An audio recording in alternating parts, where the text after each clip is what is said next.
ठीक है सर। एक और सवाल जो है, जो आज हमारे हालांकि विषय से थोड़ा अलग हो जाएगा लेकिन है इसी से रिलेटेड। मुझे एक चीज जरा समझाइए ये कि इस देश में जो लोग सियासत कर रहे हैं, कोई भी हो, किसी भी दल से संबंधित हो, भाई सियासत में होता क्या है? वो जनता से संवाद करते हैं। जनता से संवाद करने के माध्यम क्या है? उनके बीच में जाएंगे। अब जाएंगे कैसे? जनसभाएं करेंगे, रैलियां करेंगे, या सीधे जाकर के जनता के साथ मुलाकात कर लेते हैं। यही सिस्टम बने है ना। इसी तरीके से इस देश में राजनीति पहले भी होती रही होगी। भाई मान लीजिए मैं 10 साल 12 साल से पत्रकारिता जगत में हूं, इसके पहले जो लोगों की राजनीति चलती रही होगी वो भी तो ऐसे ही चलती रही होगी, कुछ नया अलग तो नहीं होता होगा। जो चिट्ठी लिखी गई और जो चिंता जाहिर की गई कि राहुल गांधी अपने प्रोटोकॉल्स तोड़ देते हैं, राहुल गांधी अपने शोज में इस तरीके से करते हैं, राहुल गांधी ये नहीं कर सकते, या जो उस प्रवक्ता ने कहा, जो भाजपा के मंत्री लोग कह रहे हैं, क्या करना चाहिए राहुल को? क्या इस देश में रोड शो करने का अधिकार केवल प्रधानमंत्री के पास ही होना चाहिए? फिलहाल की स्थिति में केवल प्रधानमंत्री के पास है, बाकी किसी दूसरे दल के नेता, उनको रोड शो नहीं करना चाहिए। और अगर राहुल गांधी रोड शो कर रहे थे, जब उन्होंने वोटर अधिकार यात्रा निकाली थी, तो बाकायदा ऑफिशियली जो है वो सुरक्षा एजेंसी से लेकर के पब्लिक, जो पुलिस प्रशासन है, जिला प्रशासन है, उन सबको सूचना दी गई थी। पूरा रूट जो है वो जारी किया गया था। फिर आखिर जो लापरवाहियां देखी गई, सरकार को उसकी जिम्मेदारी नहीं लेनी चाहिए थी। अब चाहे वो प्रदेश सरकार जिम्मेदारी ले, चाहे वो गृह मंत्री साहब लें, गृह मंत्रालय ले, किसी को जिम्मेदारी लेनी चाहिए थी कि नहीं लेनी चाहिए थी? केवल राहुल गांधी की सारी गलतियां थी? सर मेरा व्यक्तिगत राय है कि प्रधानमंत्री नरेंद्र मोदी जी के सारे रोड शो पर रोक लगनी चाहिए।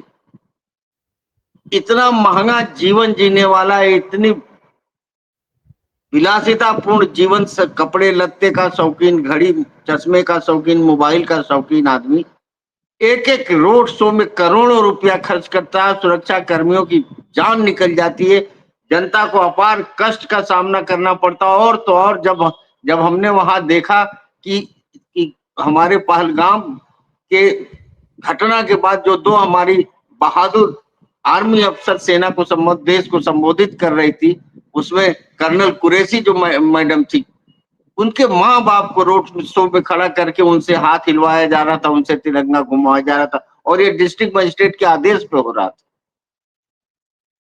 बिल्कुल अनावश्यक रोड शो होता है उनका। हर शहर में जबरन कर रहे हैं नरेंद्र मोदी जी। और कभी कभी तो जो विदेश से राष्ट्राध्यक्ष आते हैं, उनको भी जिस तरह से तमाशाई बन के अपने बगल में खड़ा करते हैं, इस पे कोई एक आम राय संसद में बनना चाहिए कि प्रधानमंत्री जी, आप ऐसे भी महीने में 2 बार मन की बात करते हैं और बहुत सारी जनसभाएं, और लगभग इलेक्शन मोड में 24 घंटा रहते हैं, ये रोड शो वाला करिश्मा हटा दीजिए। आप 11 साल प्रधानमंत्री, 10 साल मुख्यमंत्री, बहुत समय हो गया, जनता आपको जानती है, और आपसे ज्यादा विज्ञापन पर किसी का खर्चा नहीं हुआ। असली सवाल इस पर भी आज होना चाहिए कि राहुल गांधी के सुरक्षा के साथ आज देश में सुरक्षा और सम्मान की जो हालत है, उसकी क्या हालत है? राहुल गांधी एक उदाहरण है। आजम खान की क्या हालत है? 5 साल तक उनको जेलों में रखा गया, 108 मुकदमे, मुर्गी चोर, साइकिल चोर, दुकान चोर। आजम खान जैसा अलीगढ़ यूनिवर्सिटी का फायर ब्रांड जनरल सेक्रेटरी, और इस देश में 9 बार एमएलए, 5 बार मंत्री रहा, उसको मुर्गी चोर में, और आरोप लग रहा है कि उनकी पॉइजनिंग की गई है, क्योंकि वो बहुत बुरी तरह स्वस्थ होकर निकले। इतना मशहूर और सेकुलर नेता, कानपुर का, नाम मुझे भूल रहा है, उसको 28 महीने या 32 महीने के बाद कोई आपको आरोप नहीं बन रहा। कौन सा कचहरी है, कौन से जज है, कौन सी पुलिस है कि उनको 28-32 महीने तक जेल में रख के रिहा कराया गया? 5 साल से ज्यादा हो गया। उमर खालिद, सरजिल, गुलफिसा, उनके दोस्तों कि न ट्रायल शुरू हो रहा, न बेल शुरू हो रहा। और उमर खालिद तो एक ऐसी वो बन गया, क्या कहा जाए, क्या वो चंद्रचूड़ साहब को नींद में चला प्रवेश कर गया और बिस्तर पर उठ के बैठ जाते हैं। चंद्रचूड़ चार की नींद भी हराम हो गई उमर खालिद के साथ उन्होंने जो ज्यादती की, और बेला त्रिवेदी जी, जस्टिस बेला त्रिवेदी के सामने भेज करके जो उन्होंने माखौल उड़ाया उमर खालिद का। आप देखिए Mukhtar Ansari, elected representative house को दुनिया जानती है कि बांदा जेल में उनको जहर देकर धीरे धीरे मारा गया। ये अपने विरोधी अपराधियों को भी नहीं बख्श रहे। मुन्ना बजरंगी जो इनका एक खास अपराधी माफिया या बाहुबली कहिए, उसको उसका विरोधी था, उसको आगरा जेल में शूट करा दिए। लखनऊ में जीवा कचहरी में जज साहब के सामने उसको गोली मारी जा रही, उसका आधा शरीर कोर्ट रूम में गिर रहा है, जज साहब कूद काट के भाग रहे हैं। ये घटना हो रही है उत्तर प्रदेश में। उत्तर प्रदेश के मुख्यमंत्री जी कह रहे हैं कि मुल्ला को नहीं मालूम है कि यहाँ किसका शासन चल रहा है।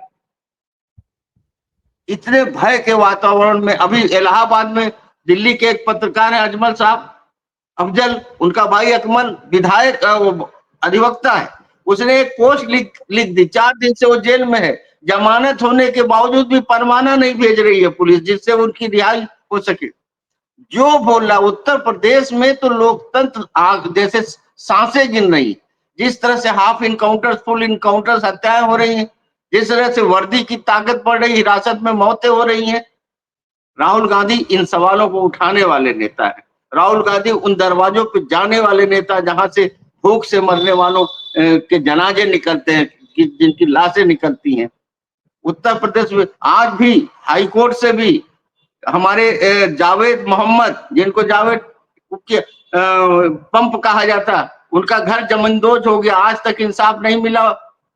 आज तक तौहीद फातिमा जो लड़की है जिसका नक्शे में पारित किया वो घर कोर्ट में विचाराधीन, आज तक इंसाफ नहीं मिला। 98 पेज का चीफ जस्टिस महोदय का जजमेंट आया, उसको कहने के बावजूद भी सुनवाई नहीं हो रही है। तो राहुल गांधी इन सारे शक्तियों, ये दबे कुचले, ये बहुजन समाज, ये आखिरी पायदान पे हाशिए पे खड़े हुए लोगों की आवाज है, इसीलिए उसके सुरक्षा को खतरा है। इस समाज में अपराधी खुलेआम घूम रहे हैं, गुंडे खुलेआम घूम रहे हैं, माफिया खुलेआम घूम, हत्यारे खुलेआम घूम रहे हैं, लेकिन राहुल गांधी की सुरक्षा को खतरा है। और राहुल गांधी की सुरक्षा की जिम्मेदारी सुरक्षा एजेंसियों को, अदालत को और इस देश की जनता को लेनी चाहिए। राहुल ये चाह रहे हैं क्या सुरक्षा के माहौल में? राहुल गांधी की जानते हैं, लास्ट में जब इन्होंने फर्जी खबर फैलाई कि नेपाल के रास्ते अलकायदा के लोग आ गए, कैंसिल करवा दिया प्रशासन ने उनके रैली, उनका रोड शो, उनकी मीटिंगें, क्योंकि वो राजनीति में जिस तरह से उनका जलजला बढ़ रहा है, वो जनता से उनको काटना चाहते हैं। आपको याद होगा कि जैसे नेपाल वाली खबर आई, उनकी सारी सभाएं प्रशासन ने कैंसिल करा दी थी। तो यह भी उसका एक पक्ष है।